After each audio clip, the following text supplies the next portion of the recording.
Evening, y'all.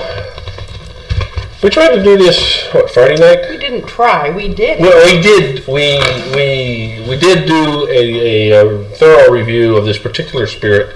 Probably too thorough.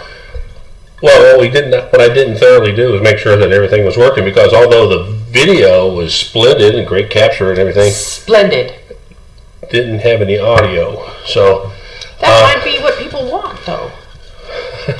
It's just look at our gestures and read our lips. Anyway, for a repeat, Oban, Distillers Edition, Highland Single Malt Scotch Whisky. I believe we determined that this was the 22 or 23. We did. Variety. Arbitrarily decided. Pick a year, any year. You pick all the years. All the years. But I'll just read the propaganda here on the front of the box here. Pardon me. Along the shores of Lorne lies a record of man far more ancient than that of any city in the land. The first settlers arrived in the mainland in 5000 BC and sheltered in the natural caves of the land then known as An Hob. The distillery cave was one such shelter hidden in the Craig Abahran cliffs, which rise dramatically above Oban Distillery. Oh yeah. Ding! Alright, so we'll pour a little bit here, and the production crew is going to give us a somewhat abbreviated version of what we talked about the other day. Yes, dear. From the Master of Malt, who you know I like. The Master of Malt. Highland Single Malt from Oban Distillery, which has been double matured in Montilla Fino Sherry seasoned casks for this release of the Distillers Edition. The signature light and briny style of this whiskey has been complemented here by the dry and fruity sherry. It's not sherry in the whiskey, it's what was in the barrels before. Right. The whiskey went in for anybody new to the show or new to Scotch. Right. Speaking of new to the show, we met a delightful couple today, Tom and Kate. Tom and Kate. And we hope they're good to watch, and it would be awesome to do some more stuff with them, because we are like-minded in many ways. You two like music in particular. Yeah. Your range of genres of music that you like. So Kate and I. You and Kate, yeah. Right. So, that was what Master of Malt said. Let me see what the distillery says. A second maturation in Montilla Fino casks develops luxurious flavors of butterscotch, toffee, and caramel with a backbone of sea salt and a smoky, sweet finish. On the front of the bottle, in that minuscule type, does it say, or maybe the bottle too, does it say anything about when it might have been put in the cask? No. I scrutinized this a lot. Because I see something down here under the Oban Whiskey Distillery. Mm-hmm. It's a review from Gavin Smith from the Whiskey Advocate, who says, this vintage edition, and this is the 2022, so I find the numbers to be odd. This vintage edition of Oban was distilled in 1999 and finished in Montilla Fino sherry casks, which lend a greater richness and complexity to the Oban house style without detracting from its essential characteristics. Oban. It was bottled in 2014. So how can it be 2022 if it was bottled in... If it was distilled in 1999 and bottled in 2014, don't you think they'd have that all over there, that it was... You might think, but the only date here on the bottle is 498 AD. I don't think it was put in a bottle then. I don't know that they had figured out glass to hold whiskey at that time. They had figured out glass, maybe not for whiskey. Yeah. The nose is fragrant with musky pineapple and salted caramel. Silky on the palate with Sevilla oranges, ginger nuts, and cloves. This is from the Whiskey Advocate. Gotcha. Plus a faint suggestion of brine. So we had determined when we sipped on this the other night that I got saltiness out of it, but it wasn't. Saltiness does not always equate to brininess. I described it as what sea breeze might taste like. I just didn't get the sea component of the salt personally. But I got, let me see if I, now that my nose is reacting to the pollinating. We're in the middle of the pollinating, or the beginning of the great pollinating. The eve of the great pollinating.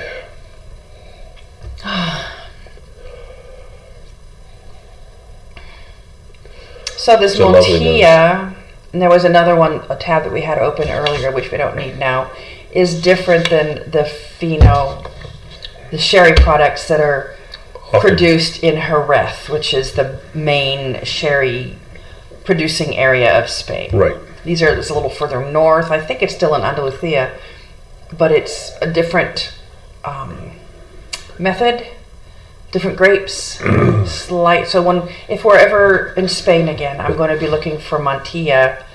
But thank goodness it's not Pedro Jimenez. But they use sometimes Pedro Jimenez grapes for. Let's not go down the rabbit hole there, please. I am. Okay. We're looking for rabbits now. Right, because I like rabbits. Oh, this is the one that's in the part of the province of Cordoba. I like Cordoba. I do. Okay. They do use Pedro Jimenez grapes. Okay. That's all I just checked. I'm not gonna yap about it. What was the proof of this? 46%. 46%, so 92 Was that? proof. I think it was 46% ABV. No, this is. I saw it somewhere. This has last 43. Time. 43%. Yeah. So it's 86 proof. Has 105 calories per serving. I bet a serving is much more generous than what you gave me. 1.5 ounces. This isn't even. This is close to 2. But look, you gave me the tiniest little. I can give you more. I switch glasses with you. Happy to. Oh, so yummy. Yummy, yummy. My nose says yummy, yummy. Yeah, it is. Even through the pollen encrusted nose sensors. See, this one says, Master of Malt says, well, you say what your nose says to you, and I'll tell you what Master of Malt's nose says. My Master of Notes. My first day with a new mouth. First day with a new mouth. I just haven't even taken the stickers off. Now that I've tasted it, it's going to smell differently. But I was getting not strudel. Shortbread? Shortbread. Yeah. Graham cracker, I think you said the other I think, day. yeah, graham cracker, shortbread, something not overly sweet, not overly cinnamony spicy, kind of a subtle, subdued. Like biscotti. Yes. So my Some vanilla. Show me a brown liquor that doesn't have in the tasting notes vanilla. Rye, most rye. Somebody always works it in. I know. Anyway, okay. So the Master of Malt says the nose is light sea spray with some gooseberry and white peach. I said sea spray, yeah. Along with toasty oak spice. Now I get salty, more like salted vanilla, not a briny component to it. Okay. That's just me. But I don't get the smoky finish on the nose or on the palate at all. I don't get a lot of peat. So the distillery themselves beautiful mouthfeel. Say that it's delightfully complex. They say scent, not nose. Delightfully complex with crushed grapes, orange zest, salt, and smoke. I don't get smoke, I get salt. Orange zest, maybe a little I do get citrusy. So with that other person, that Gavin, what's his face, from Whiskey Advocate, had said that there was Sevilla orange. And that's a very specific orange. It is. It's bitter. Yeah. It's not, and Sevilla and the rest of that part of the country is filled with orange trees that are planted all over the city. Mm-hmm. But they're alongside one of those boulevards. They aren't eating oranges. No. They're used for marmalade and other things. And body, scent, perfumes. It's got a beautiful mouthfeel. It's oily. I like it. Yeah. So Sevilla orange, a little bit of bitterness. And then just like the other day, very lovely, warm finish to it. No GERD for me. No GERD, which is good. Almost kind of like the first sip, I got sort of, when I close my eyes, I think cedar chest. Yes. Yeah. Oh, by the way, this was one of the whiskeys that Maury found on her very own and bought it especially for me around Valentine's Day, along with a couple other things. But the random number generator I used to select whiskey picked this one. This is really nice. Okay, so what do you get on the mouth? You already told us, but... Yeah, hold on. The palate, excuse me. To me, it's creamy. It is very creamy. A little citrusy. It's a little bit of a tang. A little bit of spiciness. Yeah. The taste is center of the mouth focused. Whether it's the top of the throat, back, all over the tongue for me. I don't really get any kind of burn or unpleasant tingle or twinge of any kind anywhere.